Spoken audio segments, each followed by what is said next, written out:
उत्तर प्रदेश के खतौली विधानसभा उपचुनाव पर बीजेपी ने अपना प्रत्याशी राजकुमारी जी को बनाया है, जो कि बीजेपी द्वारा फाइनल किया है अभी कुछ ही देर पहले। वे हमारे साथ मौजूद हैं, उनसे जानेंगे किस तरह के मुद्दे रहेंगे। एक बार फिर बीजेपी ने विक्रम सैनी जो पूर्व विधायक, उनकी पत्नी को मौका दिया है। क्या नाम है? राजकुमारी।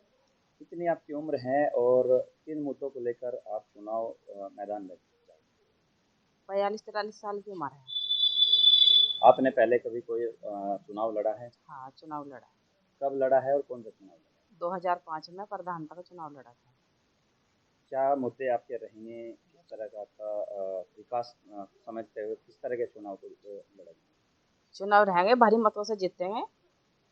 आपके सामने एक मदन भैया नाम आ रहा है, जो कि बाहुबली माना जा रहा है। रालोद ने वो प्रत्याशी बनाया। हाँ, मदन भैया है। मदन भैया को तो खतौली की जनता अपना समाज देख अपना उसे सबक सिखा देगी। जो मदन भैया है, हम तो एक साधारण व्यक्ति है, साधारण महिला है, अपना घर का काम करते हैं और राजनीति में भी है, समाज सेवी करते हैं। मेरे पति समाज सेवी में रहे और शुरू से हम समाज सेवा में ही रहे हैं। और ये झगड़ा था, हमारा कोई आपसी मैटर तो था नहीं जिसमें विधायक जी को 2 साल की सजा सुनाई गई है। ये तो समाज का काम था, समाज की वजह से मेरे पति को सजा सुनाई गई है। लेकिन हम समाज में रहेंगे और समाज की सेवा करेंगे, जनता के बीच रहेंगे, जनता का पूरा पूरा ध्यान रखेंगे। राजनीतिक में आपके पति लगातार जो है विधायक रहे हैं पूरी तरह। उन्होंने 2013 के दंगों में पूरा तरह उनका नाम भी चलाया। आपने किस तरह सहयोग किया? हमने पूरी तरह से सहयोग किया। कितनी समस्याएं आपको झेलनी पड़ी? बहुत हमें सारी बहुत दिक्कत। समस्याएं झेलनी पड़ी। 2013 में जो कवाल कांड हुआ था, उसमें दंगा हुआ था। 1 साल 13 दिन के लिए रासुका लगाई गई थी। 1 साल की 13 दिन मुजफ्फरनगर रहे थे।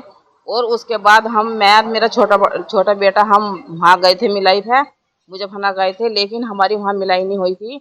उन्होंने कहा पर्ची भूल गई थी। हमने कहा हमारी पर्ची दो। उन्होंने कहा इससे मिलाई नहीं होने की। हमने कहा मिलाई क्यों नहीं होने की, हमें बताओ। उन्होंने हमें कुछ नहीं बताया।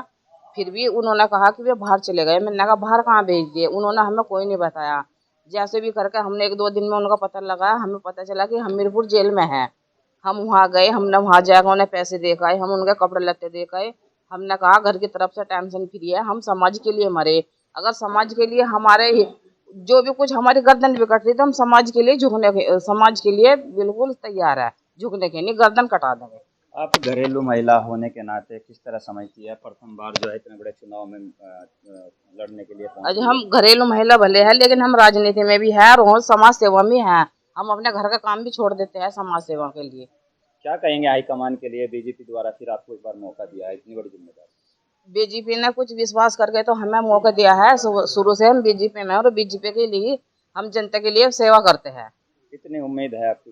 किस तरह कितनी जीत हो सकती हमें है? तो बहुत बहुत बहुत बहुत वो है, पूरी उम्मीद है। और जनता हमारे साथ है, जनता पे हमें पूरा विश्वास है और जनता हर तरह से हमारे साथ जुड़ी हुई है। एक कैंडिडेट गरीब होते हुए हमें हमारे पति को 2 साल की सजा सुनाई गई है। उस टाइम पे दंगे पे कहाँ थे ये पब्लिक? जो ये हमारे विपक्ष खड़े हैं उस दिन कहाँ थी ये? हमने देखा हमारे विधायक जी वहाँ हमीरपुर जेल में, छोटे छोटे 4 बच्चे थे। मैं अपने घर में अकेली थी, कोई मेरे घर में बड़ा छोटा नहीं है, ना सास है ना ससुर है न कोई देवर जेठ है। लेकिन मैंने अपना घर थमा, मैंने जनता की सेवा करी, मैंने अपने खेती भी थमी, मैंने सब कुछ करा, बहुत संघर्ष करा और ऐसे ही करते रहूंगी। बिल्कुल। देखिए, ये राजकुमारी जी थी जो बीजेपी द्वारा प्रत्याशी यहाँ खतौली उपचुनाव पर बनाई गई है। इनका साफ साफ कहना है कि अब की बार बीजेपी द्वारा पहले से ज़्यादा यानी 2 गुनी वोटों से ये जीतेगी। अपनी सहयोगी राधे के साथ पंजाब केसरी टीवी, मुजफ्फरनगर।